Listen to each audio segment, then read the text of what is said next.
Hello everybody, Shazamon519 here, and welcome. Today we're going to be taking a look at the upcoming unit for 7 Deadly Sins Origins Daisy. I was originally planning on waiting until she was officially revealed, but as you can see, we're in the last 24 hours of Melly's banner, and we still have had zero communication about what unit is coming up next. So let's go and take a look. First things first, I want to give a shout out to Adam304, as from what I can see, he is the face of Gacha Road, the website I'll be using to look at Daisy's details. So shout out to him, please go follow him, because he is giving us a great platform here to look at the details. Now, first, we're going to go and take a look at what she does on each of her elements in broader lines, right? I don't care much about small percentage differences. I want to explain what is her role going to be on her team, like what is she designed to do, what is her gameplay loop like, sort of, right? And from there on, after we take a look at this, we are going to take a look at would I recommend summoning for her? Now, just to give a heads up on this, whether you want to summon for her or not is very situational, and I'm gonna be explaining to you why I would or would not summon for certain things, right? For certain reasons. So, let's first go and take a look at her first ability, right? Which, let me quickly grab my notes here, is the Earth one. Now, my apologies. To really take a look at what she does, we're going to have to start off with her normal skill here. When she activates her normal skill, she'll activate her Daisy and Dombey mode, which is the big fluffy bear. At least I assume it is the big fluffy bear that we have seen in some of her cutscenes that she uses to like move around and stuff. And once you're in that mode, and the reason why it's important is because all her other abilities have two variants. One when she's in her normal mode, and one where she's in her Help Me Dombey mode, which I'll just be referring to as Dombey. So, if we take a look at her passive, basically her entire kit is based around Energy Charge. Energy Charge increases your ultimate damage by 2%. Now let's take a look at this here. By base, she increases the hero's magic charging efficiency by 50%, and she gains energy charge every 10 seconds by consuming 50 magic she gains energy charge for 10 seconds by consuming 50 from her magic gouge every 1 second. So I assume this is going to give her 10 in total, 10 charges, right? Now, it can go up to a max of 30. So, without going too much into it, right? So we have her special skill here, which also helps with giving her increased energy charge stacks, you know. You have her basic attack, which while in her Dombey mode actually lowers the cooldown of her special attack by 2 seconds. Basically, all that this comes down to is you're just playing kind of a resource management with her. And once you are able to get her energy charge up to max, or however high you need it, whether that's up to 60% or whatever you want, you will then launch her ult and she'll do a big giant nuke and do a ton of damage to the enemy. Now, one thing to keep in mind here is she has the Fairy of the Earth debuff, which she only seems to inflict when she is not in Daisy and Dombey mode. So maybe you want to start off her rotation by ulting with her, then going into Daisy and Dombey, gaining your stacks, and then when your ultimate is off cooldown, again doing it again as like a giant buff. But that's basically what she seems to be, right? She is just a big Earth ultimate nuker. Just a big Earth DPS. So yeah, that's what she's going to be playing like on this. Then next up, we have her book, which is Electric Lightning. Now, for this one, we actually also want to start with the normal skill, because she will be summoning her Shocking Street Lamp. I will just be referring to this as Street Lamp from now on. So she summons a Street Lamp, which does AoE lightning damage in a certain radius around her, right? And it inflicts a certain percentage of attack every second. Every 5 hits the Street Lamp lands, it grants electric charge to allies in range for 40 seconds at a max of 20 charges. Now, what is electric charge? Electric charge gives you 2% crit damage and 1.5% crit chance. So at a max of 20, it will give 40% crit damage, and let's see, how much would this be? 40% crit damage and 30% crit chance. to lightning hero characters. So if we take a look at the rest of her kit real quick, just to get over with it, landing her normal attack inflicts electromagnetic onto the enemy for 40 seconds, which lowers their crit resistance, and increases the damage of Street Lamp, which not that big of a deal, but you know, it can help out. Then we have something really interesting on her special skill. Here, we have increases allies' crit damage by 15% for 40 seconds, and using the skill on Shocking Street Lamp increases its attack speed for 10 seconds. That is actually quite important, because the more attack speed you have, the faster you can get your electric charge stacks up, the faster you can do big damage with your other lightning DPS. Then next up, we have her ultimate here, which damage doesn't really matter too much, but she decreases crit defense by 30%, which is a pretty big debuff. So her role on Lightning is basically to put her AoE down, to supercharge her little AoE with both using her special skill and one time using her normal attack on the enemy to give them electromagnet, then going off the field and letting your electro damage characters hop on the field and damage, and as they attack, you know, this thing will start gaining stacks just by being on the field. And your electric DPS will start doing more and more and more damage. You could also obviously place this down, go to another support, do their thing, and then by the time your electric DPS comes up, they are able to do this with maximum stacks. But that is what she does on her electric book Grimoire class. Next up, we have Wind. Now, Wind's thing is that they are a wind defense shredder. So let's take a look at here. Now, for once, I don't actually have to skip straight to the normal attack. Let's take a look at here. She inflicts Wind Seed for 20 seconds each time an allied hero's attack results in a critical hit. So this seems to be a skill that she triggers while being off-field. Wind Seed decreases wind resistance by 5% for 20 seconds when Wind Seed is also a crit.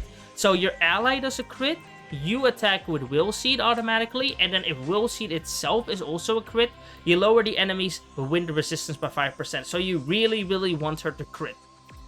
This can stack up to 4 times, and inflicts wind damage equal to 80% of attack when struck by a critical hit. Cooldown 3 seconds. So that seems to be another thing for Wind Seed. Then the rest is... The normal attack is pretty ordinary, or sorry, basic attack is what I should be calling it, is pretty ordinary. Her normal skill inflicts damage equal to 106%. Each hit decreases the enemy's crit resistance by 6% for 40 seconds. So I assume this is a multi-hit, but I'm not sure. And results in critical hits against stunned enemies. We'll get to how you stun an enemy in a second. It's something on her ultimate. Now, as you can see here, she decreases crit resistance. If you get her to grade 5, which means that you need to pull a dupe, because the first 4 grades are free, right? One for unlocking her mastery properly, and then one for each weapon, so the first 4 are free. So if you pull a duplicate of her, it adds 2 seed bombs that increase movement speed, and 2 more that decrease wind resistance by 20%. I think that is how you get that multiple hit from here. So this is like a single hit, and if you pull a dupe of her, she actually does 5 more hits. Basically instantly maxing this crit resistance out. Next up, we have Flash Fruit, inflicts damage to nearby enemies and increases all allied heroes' crit chance by 5% for 40 seconds, while the stance is maintained for the max of 4 times.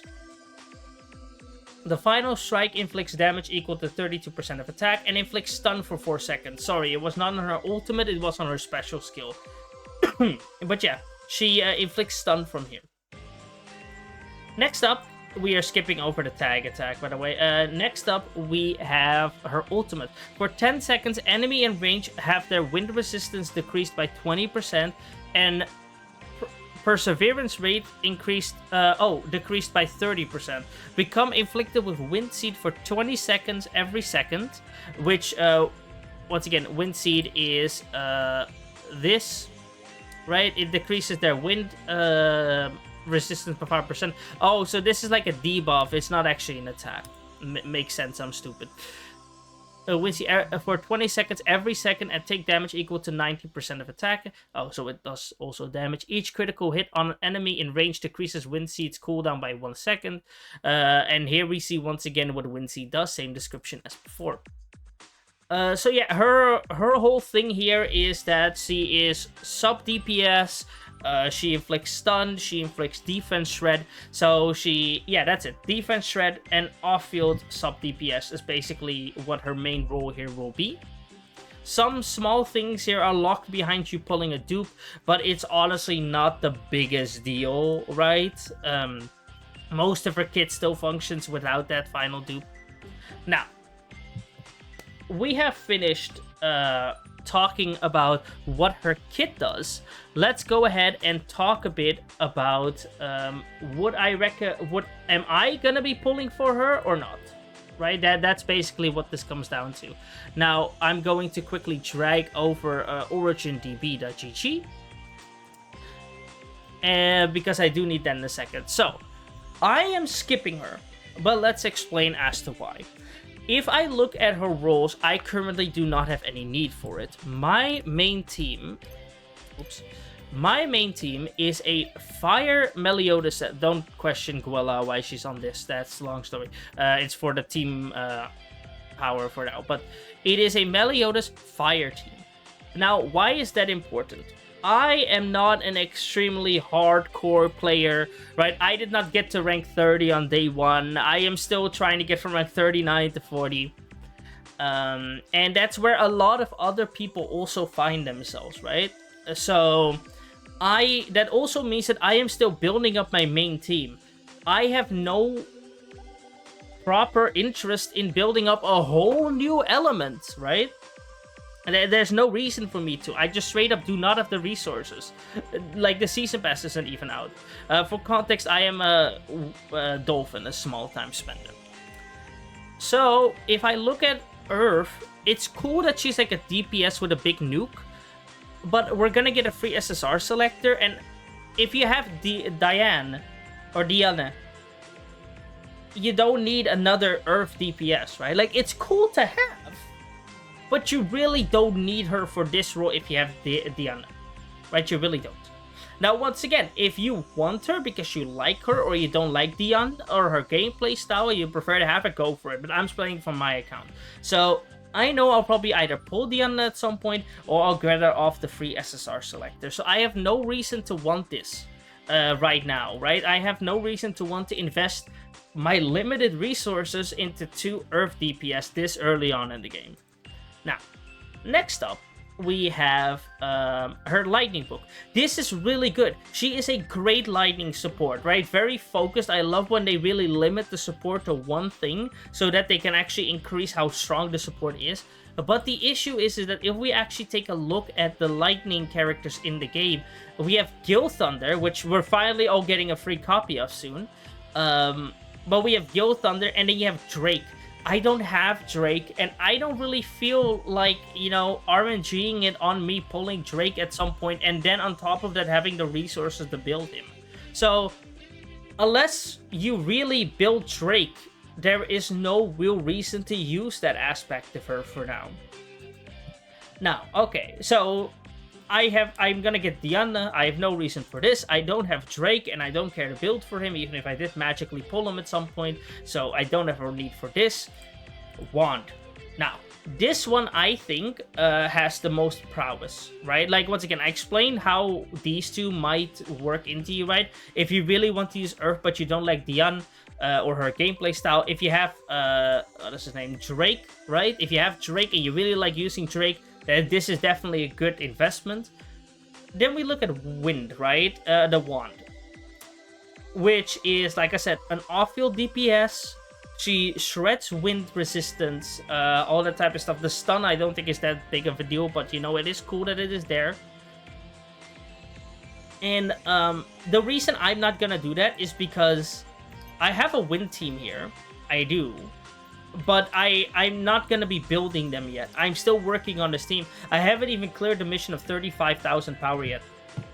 I personally have no reason to pull this when I have a whole team to invest in.